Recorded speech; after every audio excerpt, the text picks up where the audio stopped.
Ya, puji Tuhan. Kita sampai kepada firman Tuhan. Hari ini kita akan membaca seturut dengan pembacaan Alkitab kita. Memang ini sudah lewat, saudaraku, yaitu dalam buku Kejadian pasal 39. Ini kita diterangkan mengenai Yusuf.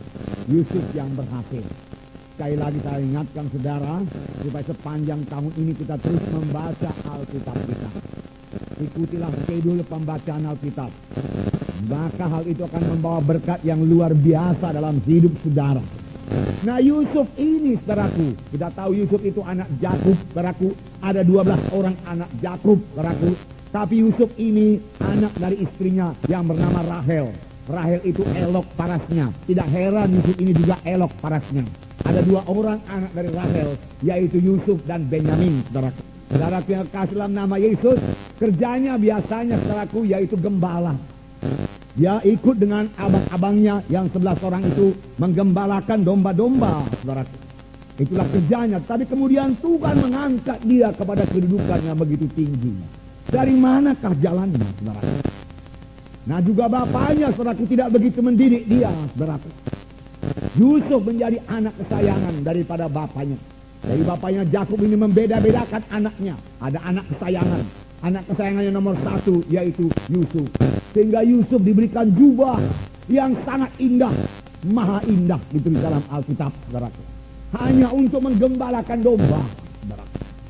Itu sebabnya pada waktu Yusuf itu mereka jual ke tanah Mesir, mereka mengambil jubahnya itu lalu melumurinya dengan darah domba. Dan dia berkata, "Bapak, lihatlah apakah ini jubah anakmu itu apa tidak. Tapi jumpai ini sudah berlumuran dengan darah. Boleh jadi anakmu itu sudah diterkam oleh singa atau beruang." Bapaknya menangis. Nah, saudara, tapi nyatanya Yusuf berhasil. Yusuf berhasil, saudaraku, karena Tuhan membuat dia berhasil. Sebenarnya pada waktu umurnya masih muda, 17 tahun, saudaraku, Tuhan telah menyatakan maksudnya kepada Yusuf. Yusuf beroleh mimpi, dan dia ceritakan mimpinya ini. Karena cerita mimpinya ini, saudaraku, saudara-saudara yang jadi cemburu kepadanya. 2 kali dia bermimpi, saudaraku. Dan itu menyebabkan dia mau dibunuh oleh saudara-saudaranya, saudaraku. Nanti kita baca, saudaraku. Jadi kita lihat kehidupan Yusuf itu. Dimulai dari seorang gembala, saudaraku. Kemudian dia dijual ke tanah Mesir. Kemudian jadi budak di rumah Potifar. Kemudian dia masuk penjara 13 tahun lamanya, saudara. Tetapi keluar dari penjara dia sudah jadi penguasa Mesir yang menyelamatkan seluruh bangsa Mesir dari kelaparan. Juga menyelamatkan bangsa Israel yang pada waktu itu masih sangat kecil, yaitu hanyalah Yakub dan anak-anaknya saja, saudaraku. Yang kemudian berkembang biak menjadi besar di Mesir. Puji Tuhan, saudaraku. Saudara, inilah dia riwayat kehidupan Yusuf, saudaraku. Mari kita baca dalam Kejadian pasal 39. Ini panjang ceritanya, saudaraku. Baik, kita baca mulai ayat 1 sampai ayat 23 bersama-sama. Adapun Yusuf telah dibawa ke Mesir, dan Potifar seorang Mesir, pegawai istana Firaun, kepala pengawal raja, membeli dia dari tangan orang Ismail yang telah membawa dia ke situ. Tetapi Tuhan menyertai Yusuf, sehingga ia menjadi seorang yang selalu berhasil dalam pekerjaannya. Maka tinggallah ia di rumah tuannya orang Mesir itu. Setelah dilihat oleh tuannya bahwa Yusuf disertai Tuhan, dan bahwa Tuhan membuat berhasil segala sesuatu yang dikerjakannya, maka Yusuf mendapat kasih tuannya, dan ia boleh melayani dia. Kepada Yusuf diberikannya kuasa atas rumahnya. Sejak ia memberikan kuasa dalam rumahnya dan atas segala miliknya kepada Yusuf, Tuhan memberkati rumah orang Mesir itu karena Yusuf, sehingga berkat Tuhan ada atas segala miliknya, baik yang di rumah maupun yang di ladang. Segala miliknya diserahkannya pada kekuasaan Yusuf, dan dengan bantuan Yusuf ia tidak usah lagi mengatur apa-apapun selain dari makanannya sendiri. Adapun Yusuf itu manis sikapnya dan elok parasnya. Selang beberapa waktu istri tuannya memandang Yusuf dengan berahi, lalu katanya, "Marilah tidur dengan aku." Tetapi Yusuf menolak dan berkata kepada istri tuannya itu, "Dengan bantuanku, tuanku itu tidak lagi mengatur apa yang ada di rumah ini. Dan ia telah menyerahkan segala miliknya kepada kekuasaanku. Bahkan di rumah ini ia tidak lebih besar kuasanya daripada aku. Dan tiada yang tidak diserahkannya kepadaku, selain daripada engkau, sebab engkau istrinya. Bagaimanakah mungkin aku melakukan kejahatan yang besar ini dan berbuat dosa terhadap Allah? Walaupun dari hari ke hari perempuan itu membujuk Yusuf, Yusuf tidak mendengarkan bujukannya itu untuk tidur di sisinya dan bersetubuh dengan dia. Pada suatu hari, masuklah Yusuf dalam rumah untuk melakukan pekerjaannya. Sedang seisi rumah, tidak seorang pun.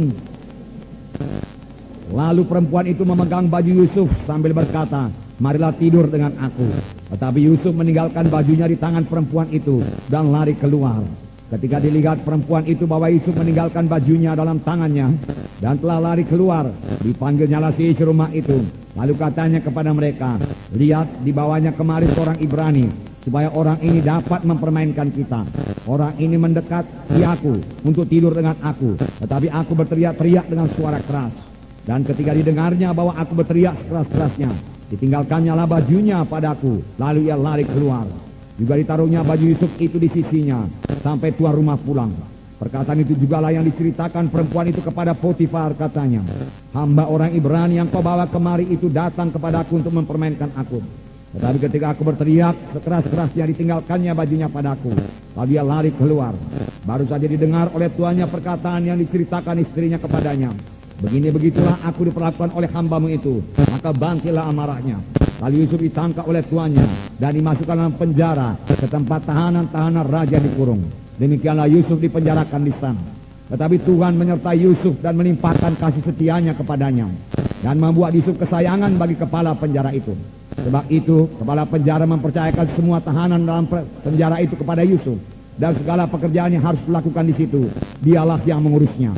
Dan kepala penjara tidak mencampuri segala yang dipercayakannya kepada Yusuf, karena Tuhan menyertai dia, dan apa yang dikerjakannya dibuat Tuhan berhasil. Haleluya, puji Tuhan. Saudaraku yang kekasih dalam nama Yesus, saudaraku, sebenarnya mimpi Yusuf ini adalah dari Tuhan. Tuhan memberitahu kepada Yusuf apa jadinya nanti dalam kehidupan Yusuf. Hanya Yusuf ini kurang bijaksana. Dia ceritakan kepada saudara-saudaranya, yang membuat saudara-saudaranya ini benci kepadanya dan mau membunuh dia. Karena pada suatu kali Yusuf pergi melihat saudara-saudaranya di Dotan, lalu saudara-saudaranya melihat, mari kita bunuh dia. Itu dia orang yang berpakaian jubah yang elok itu, yang punya mimpi demikian-demikian. Mari kita bunuh dia dan kita katakan kepada bapak kita diterkam singa, dan kita lihat apa yang terjadi kepada mimpinya itu. Tetapi Tuhan melindungi Yusuf, saudaraku. Mereka tidak jadi membunuh Yusuf. Visi daripada Tuhan sangat perlu, saudaraku. Sepanjang kita terus pada jalan Tuhan dan tidak kehilangan visi daripada Tuhan itu, maka visi itu akan menjadi kenyataan dalam hidup kita. Kalau dahulu Tuhan memberikan visi melalui mimpi, saudaraku, sekarang kerap kali Tuhan memberikan visi melalui Roh Kudus. Roh Kudus yang bicara kepada kita. Aku memanggil engkau anakku jadi hambaku. Aku mau memanggil engkau membangun gereja. Itu visi, saudaraku, itu visi. Visi yaitu melihat ke depan. Apa yang belum kelihatan dengan mata badan, tetapi Tuhan menyatakannya kepada kita. Kita melihat hal-hal yang belum jadi, itu visi. Saudaraku, visi. Tuhan menyatakannya kepada kita. Dan ini sangat perlu, saudaraku. Melalui visilah Tuhan bekerja. Tuhan memberkati umatnya melalui visi umatnya itu. Iman juga demikian. Iman yaitu dasar dari segala sesuatu yang belum kita lihat dengan mata badani, tetapi sudah kita lihat dengan mata rohani. Itu maksudnya, saudaraku. Dan firman Tuhan berkata, tanpa iman mustahil, tanpa visi juga mustahil.